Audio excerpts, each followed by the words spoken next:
Hello दोस्तों, आज देखेंगे हम सॉइल इरोजन। और सॉइल इरोजन में हम बेसिकली यहाँ पे सॉइल इरोजन क्या होता है उसके बारे में डिस्कस करेंगे और उससे रिलेटेड जो फैक्टर अफेक्ट करते हैं तथा उसके जो भी टाइप्स हैं सॉइल इरोजन के, उसको हम क्या करेंगे यहाँ पे देखेंगे।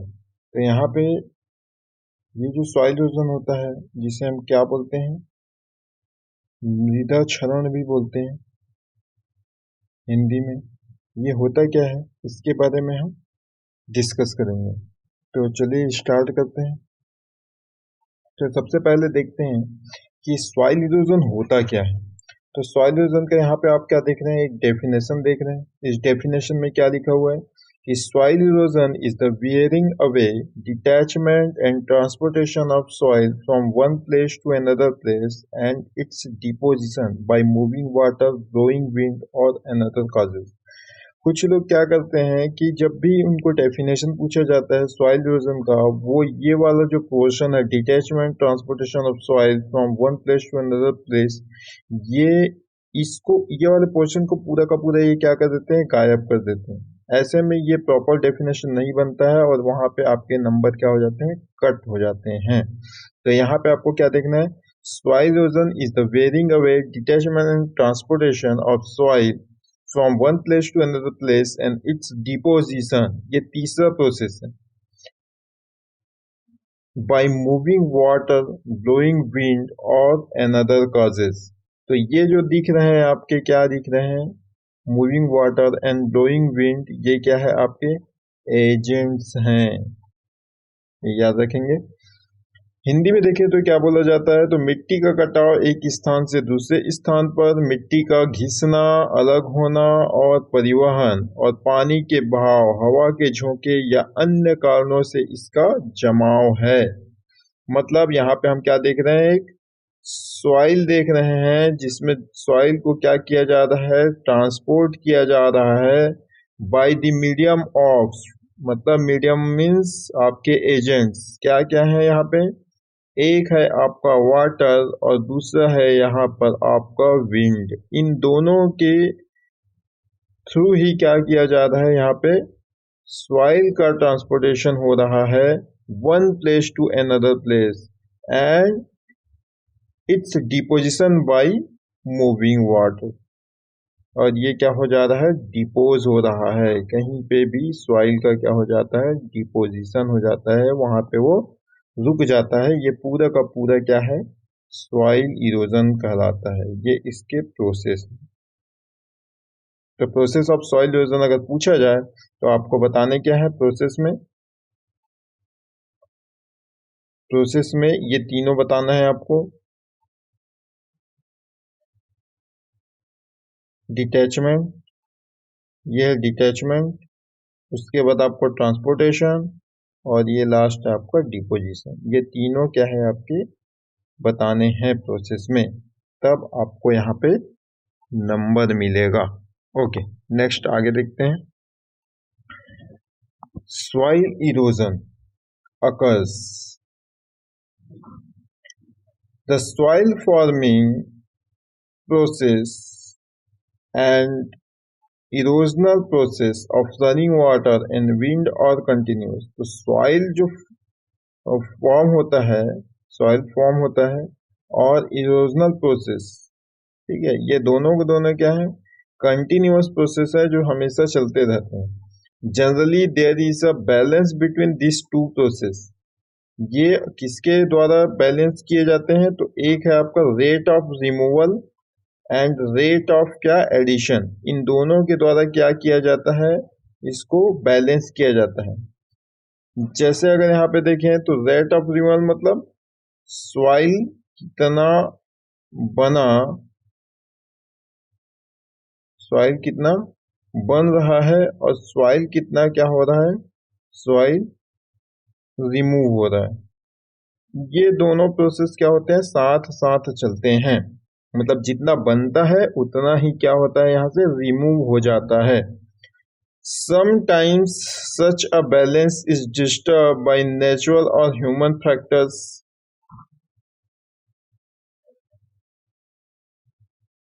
human factors leading to a greater rate of removal of soil. When this happens, the entire soil may be removed in a few years. कभी कभी क्या देखने को मिलता है कि हमको जो ये बैलेंस है, बैलेंस जो प्रोसेस ऊपर हम देख रहे थे वो डिस्टर्ब हो जाता है, नेचुरल हो या ह्यूमन फैक्टर्स हो उनके कारण। तो इसके कारण क्या होता है, जो इंटायर सॉइल लेयर है, पूरा का पूरा जो सॉइल सरफेस है, ये पूरा अगर सॉइल सरफेस है, ये सॉइल सरफेस क्या होता है, धीरे धीरे धीरे धीरे क्या हो जाता है, रिमूव हो जाता है कुछ सालों में। ठीक है, यही जो है सॉइल इरोजन अकर्स है, घटित हो रहा है यहाँ पे इरोजन का। हिंदी में देखें तो मिट्टी बनाने की प्रक्रिया और बहते पानी और हवा की अपरदन प्रक्रिया निरंतर होती है। आमतौर पर इन दोनों प्रक्रियाओं के बीच एक संतुलन होता है। क्या संतुलन होता है, तो यहाँ पे होता है हटाने की दर और जोड़ की दर, या रेट ऑफ एडिशन, या बोल सकते हैं यहाँ पे बनने की दर, बनने की दर। कभी कभी प्राकृतिक या मानवीय कारकों से ऐसा संतुलन बिगड़ जाता है, जैसे कि बात किए थे, जिससे मिट्टी हटाने की दर अधिक हो जाती है। ठीक है, जब ऐसा होता है तो कुछ वर्षों में ही पूरी मिट्टी का परत हट जाता है या हट सकती है। यही पूरा का पूरा क्या कहलाता है, सॉइल इरोजन। ओके, आगे देखते हैं। In India more than 100 million hectares soil degraded, eroded and unproductive.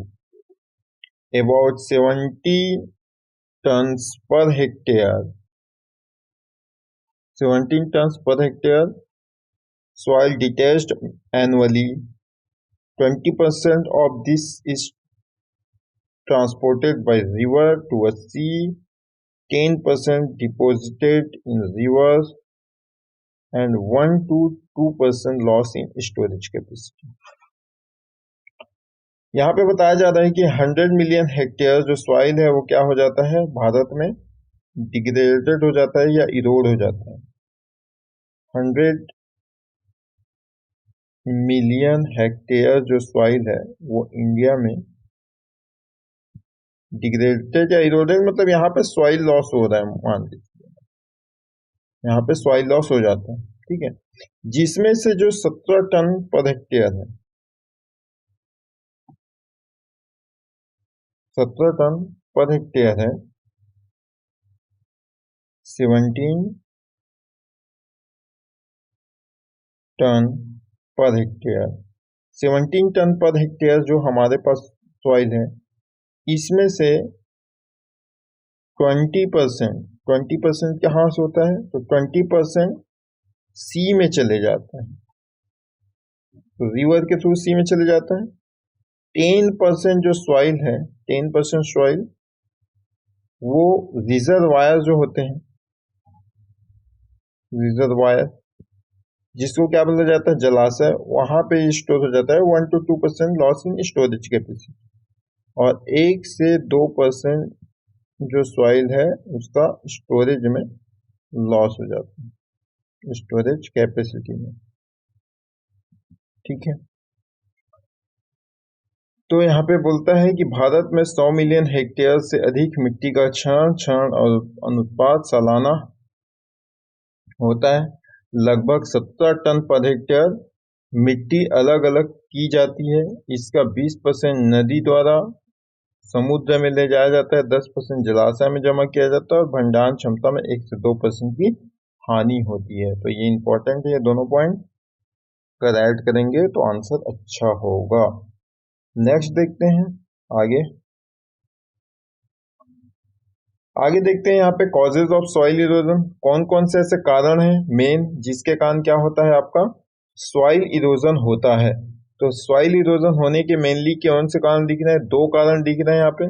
First है नेचुरल कॉजेस और सेकंड है एंथ्रोपोजेनिक कॉजेस। तो यहाँ पे सबसे पहले हम क्या देख रहे हैं, यहाँ पे नेचुरल कॉजेस में हम देखते हैं क्या, रेनफॉल। क्या देख रहे हैं, रेनफॉल। तो मैं आगे स्लाइड में बताते जाता हूं। सबसे पहले क्या देख रहे हैं, रेनफॉल। रेनफॉल, अब जैसे हम बात करते हैं किसकी, रेनफॉल में हम देखते हैं कि सबसे पहले तो रेनफॉल में जो मेन टर्म्स हैं वो क्या कौन से हैं। तो यहाँ पे अगर रेनफॉल देखा जाए तो यहाँ पे ड्यूरेशन, रेनफॉल ड्यूरेशन और इंटेंसिटी, ये दोनों इंपॉर्टेंट है। मेन इंपॉर्टेंट है duration and intensity of rainfall. तो यहाँ पे बारिश कितने समय तक हो रहा है और बारिश कितनी तेजी से हो रहा है, कितनी तीव्रता के साथ हो रहा है, ये क्या करता है, डिपेंड करता है कि सॉइल इरोजन कितना ज्यादा होगा।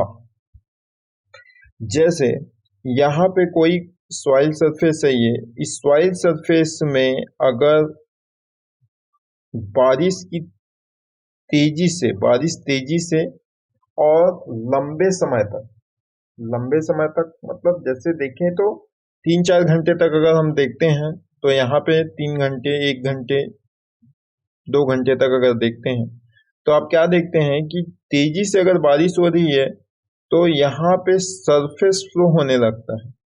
मतलब एक्सेस अमाउंट ऑफ वाटर जो अर्थ सरफेस है उसमें से क्या होने लगता है, बहने लगता है। जब ये बारिश की बूंदें सॉइल में पड़ती हैं शुरुआत में, तब क्या करता है, इसमें से जो पार्टिकल्स है उसको ये क्या कर लेता है, डिटेच कर देता है। और डिटेच करने के बाद यहाँ पे जो अपर सरफेस है उसमें जो सॉइल लूज हो गया, उसको ये जो सरफेस रन ऑफ क्रिएट हुआ वो अपने साथ बहा के ले जाता है। अब ये सरफेस रन ऑफ क्यों क्रिएट हुआ, सरफेस रन ऑफ क्यों क्रिएट हुआ है, सरफेस रन ऑफ की क्रिएशन का कारण क्या है। तो इसको समझने के लिए आपको क्या समझना पड़ेगा, सबसे पहले तो आपको ये समझना पड़ेगा कि जो हमारा सॉइल इनफिल्ट्रेशन रेट है,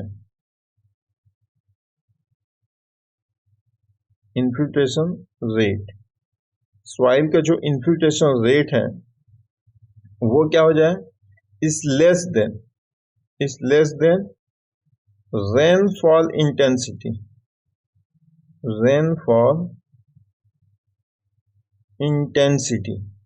मतलब सॉइल इनफिल्ट्रेशन रेट अगर रेनफॉल इंटेंसिटी से क्या हो जाए, कम हो जाए, मतलब इसकी जो तीव्रता है वो ज्यादा है एज कंपेयर टू ये जो हमारा इन्फिल्ट्रेशन हो रहा है। तो इससे क्या होगा, पानी की जो डाउनवर्ड मूवमेंट थी वो क्या हो जाएगी, इसके कारण क्या होगा,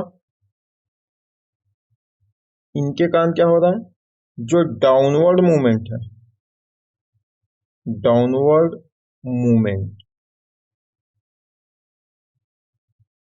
डाउनवर्ड मूवमेंट ऑफ वाटर, ये क्या हो गया, कम हो गया या रिड्यूस हो गया, जिसके कारण क्या हुआ, आपका यहां से आप देख रहे हैं तो सरफेस रन ऑफ क्रिएट हो गया। ठीक है, आई होप ये वाला समझ में आ गया हो आपको कि रेनफॉल कैसे कारण बनता है आपके सॉइल इरोजन का। नेक्स्ट इसमें आगे देखते हैं, सेकंड हम देखेंगे यहाँ पे तो वो है आपका विंड। विंड कैसे इफेक्ट करता है, उससे रिलेटेड कुछ टर्म्स हैं। विंड विंड में यहाँ पे क्या होता है, ब्लोइंग एक्शन होता है। तो विंड क्या करता है, जितनी तेजी से, यहाँ पे देखोगे तो जो मेन प्रोसेस है विंड का वो 3 प्रोसेस में कंप्लीट होता है। एक तो होता है आपका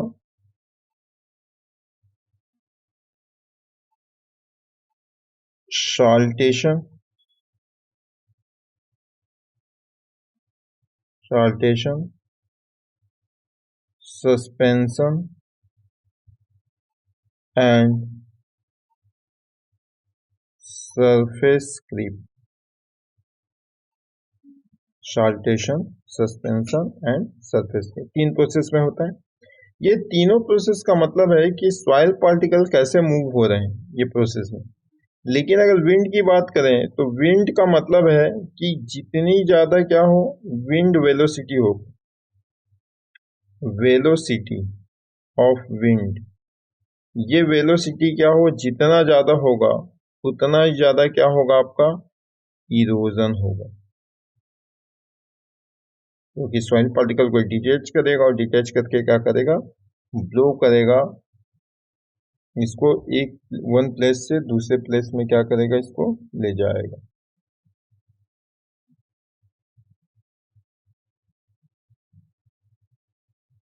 तो ये है आपका विंड। नेक्स्ट देखते हैं क्या है।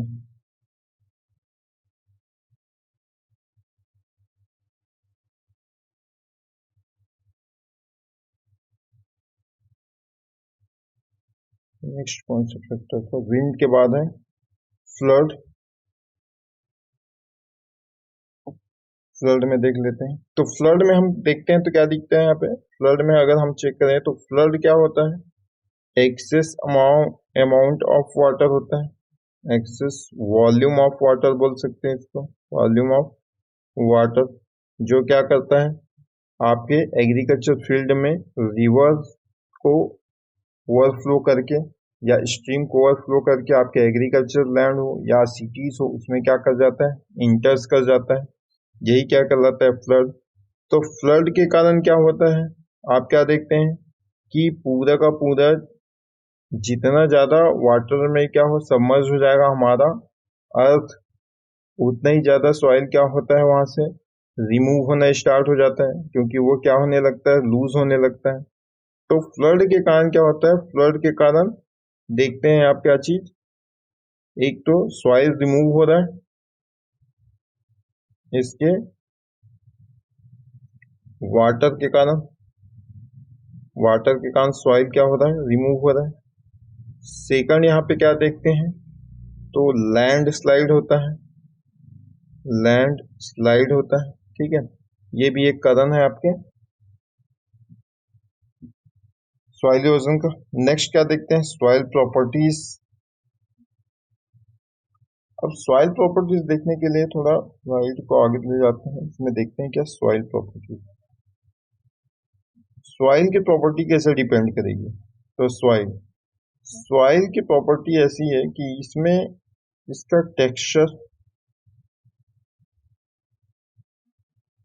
एंड स्ट्रक्चर ऑफ सॉइल, ये क्या करता है, डिपेंड करता है। जैसे यहाँ पे अगर हम दो सॉइल ले लें, एक लेते हैं सैंडी और दूसरा ले लेते हैं क्ले, तो यहाँ पे सैंडी सॉइल के जो इन्फिल्ट्रेशन रेट है,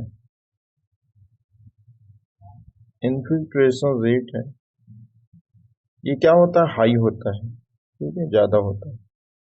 बट के का देखते हैं इन्फिल्ट्रेशन,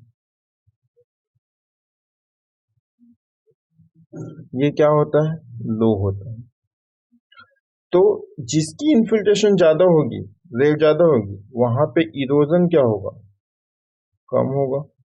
जिसकी इन्फिल्ट्रेशन रेट क्या होगी, कम होगी, वहां पे इरोजन क्या होगा,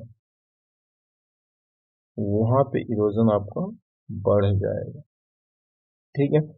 तो बेसिकली यहाँ पे किस पे डिपेंड कर रहा है, ये आपके texture and structure of soil पे, कि वो कौन से टाइप का सॉइल है और उसके फाइन जो पार्टिकल्स है वो कितने ज्यादा है वहां पे। तो जितने ज्यादा फाइन पार्टिकल्स होंगे वहां पे इन्फिल्ट्रेशन रेट क्या होगा, कम होगा, क्योंकि यहाँ पे जो माइक्रोपोर्स हैं वो ज्यादा है, माइक्रोपोर्स, यहाँ पे मैक्रोपोर्स नहीं है, मैक्रोपोर्स नहीं है, यहाँ पे माइक्रोपोर्स है, जबकि सैंडी सॉइल में क्या है, मैक्रोपोर्स है।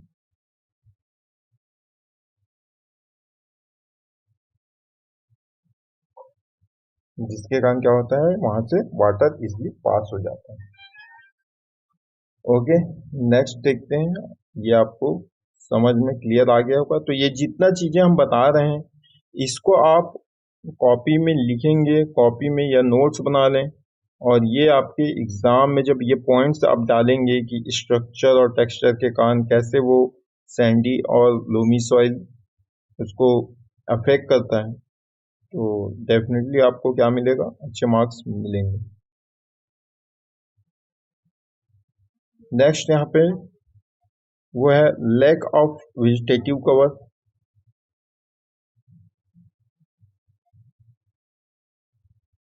लैक ऑफ वेजिटेटिव कवर,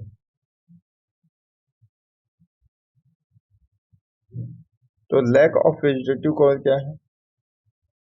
कोई भी सरफेस है, दो सरफेस में देख लेते हैं डिफरेंस। अगर यहाँ पे क्या हो,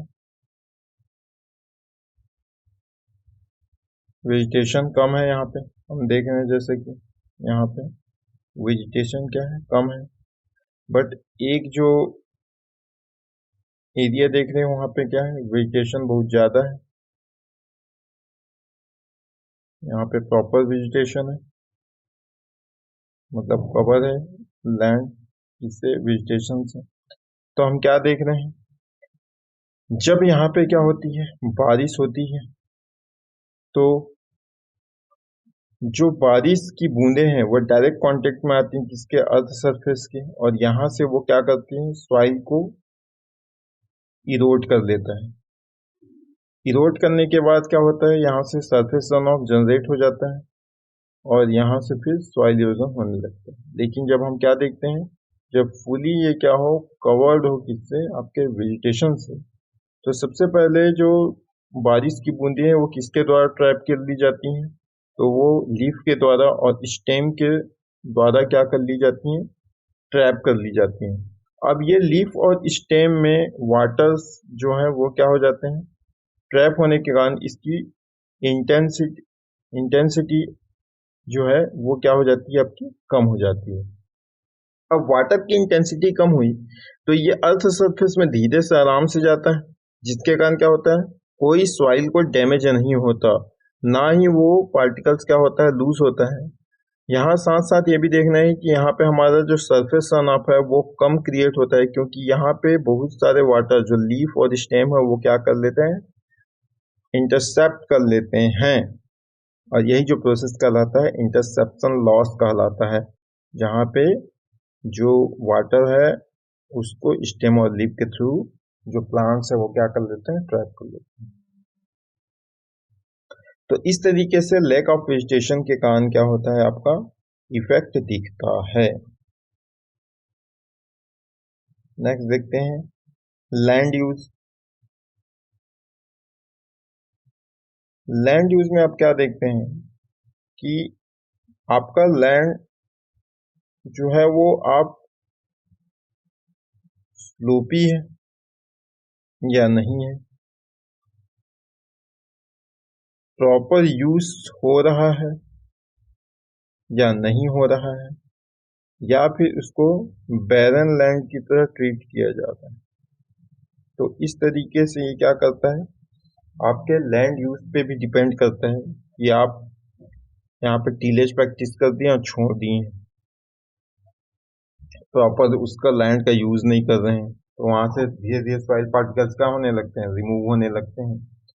वहां से अपर सरफेस जो होगा वो क्या होता है, धीरे धीरे बह के पानी के साथ चले जाता है, और हमको बाद में पता चलता है कि ये जो एरिया है वो क्या हो गया, आपका बैरन लैंड में आ गया है, या फिर बोल सकते हैं इसको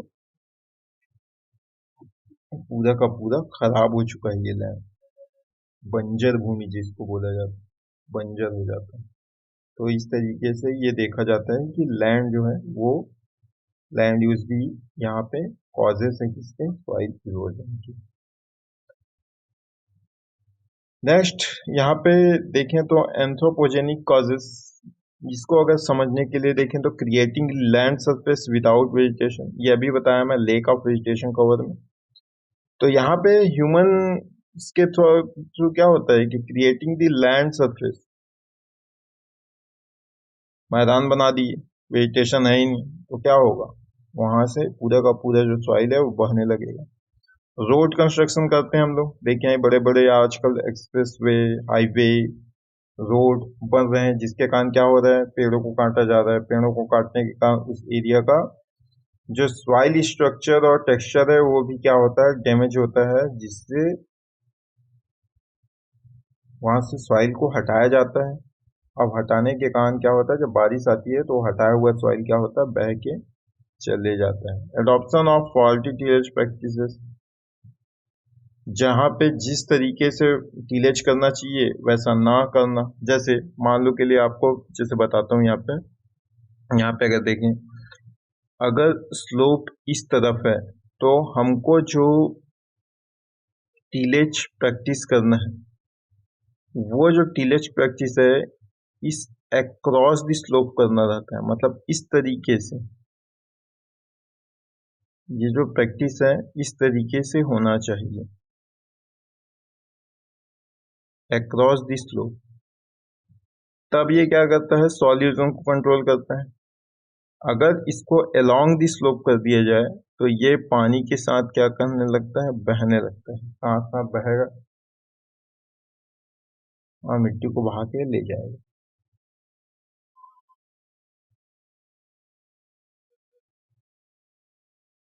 नेक्स्ट क्या देखते हैं, overgrazing and other forms of biotic pressure on the vegetative cover existing on the land surface.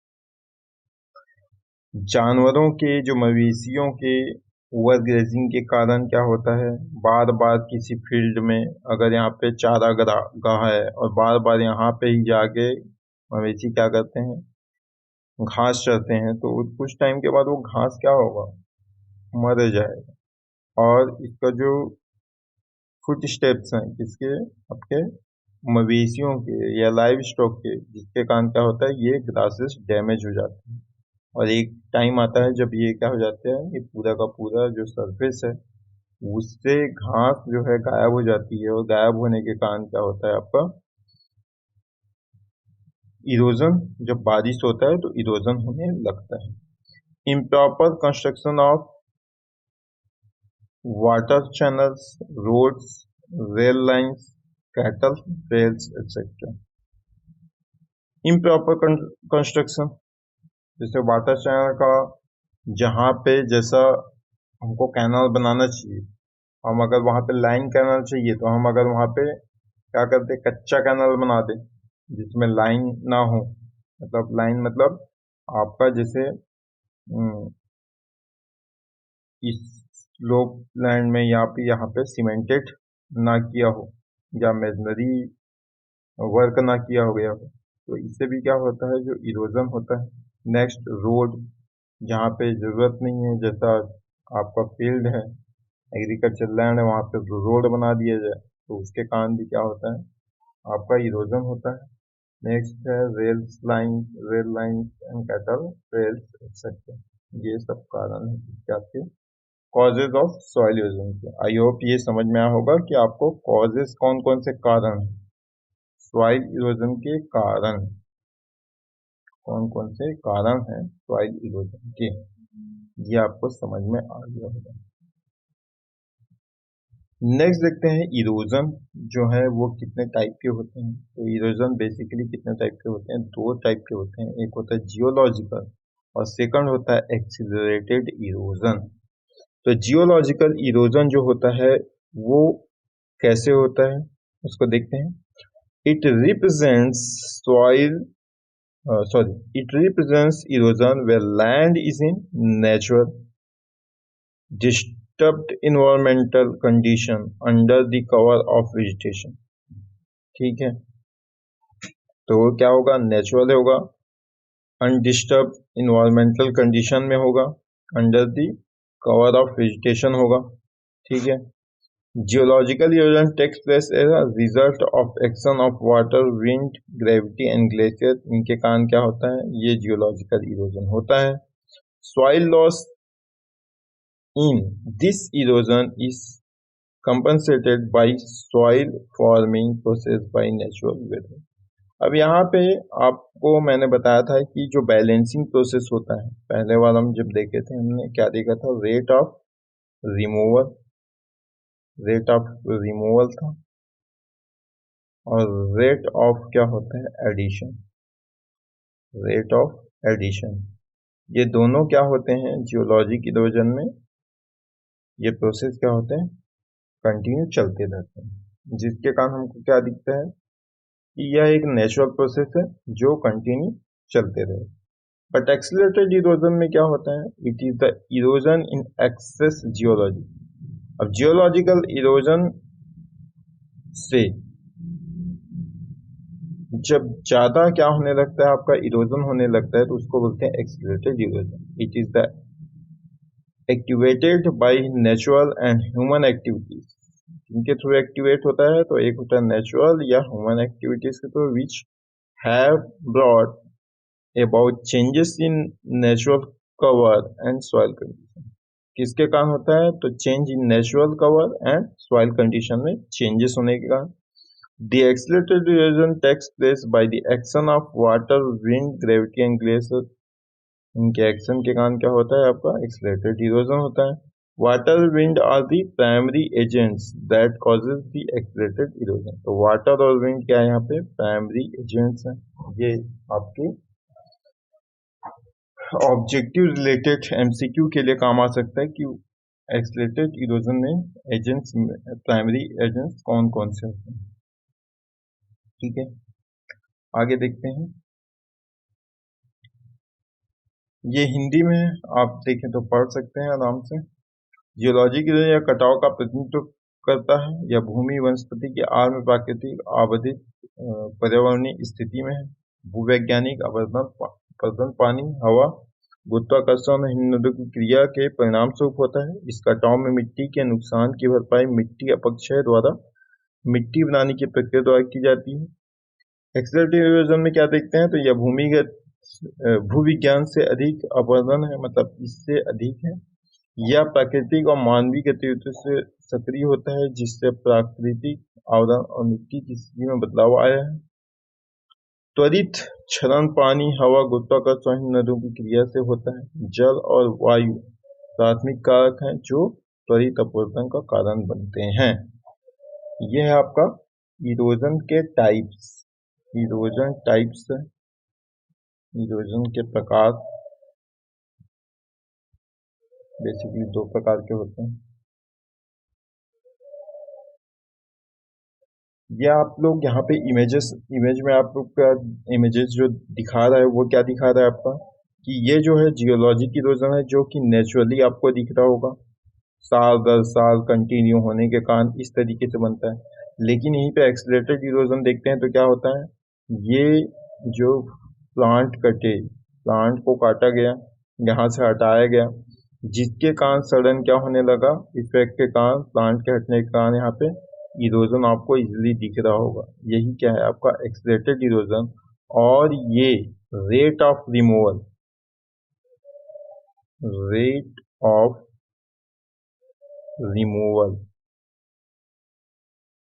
ठीक है, not equal to rate of addition. ये यहाँ पे फॉलो हो रहा है, इसी कारण क्या होता है यहाँ पे सॉइल इरोजन होता है। आई होप ये आपको समझ में आ गया होगा। तो ये था आपका पार्ट 1, जिसमें हमने क्या देखा, पार्ट 1 था ये पार्ट 1 था आपका सॉइल इरोजन का। इसका पार्ट 2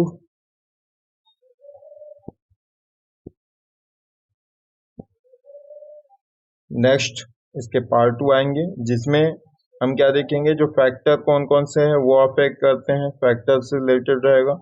फिर आपके